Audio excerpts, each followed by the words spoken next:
reste quelques rames qui ne sont plus utilisées aujourd'hui pour réaliser le plan de transport. Et ces rames sont aujourd'hui stationnées afin d'être vendues soit à une autre région en France, soit à une compagnie ferroviaire à l'étranger. C'est le cas pour ces 7 automoteurs qui sont garés là depuis au moins un an et demi en gare de Caen. Oui, c'est le cas des rames qui sont garées aujourd'hui à Caen. Il y a d'autres rames en France qui sont garées de la même façon et qui attendent d'être vendues prochainement, j'espère, en tout cas en 2018.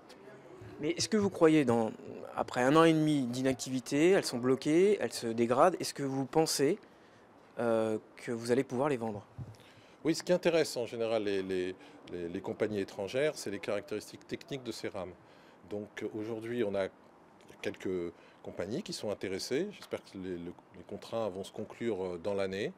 Et on fait en sorte que techniquement, les rames puissent évidemment circuler au moment où les acheteurs les prendront en charge.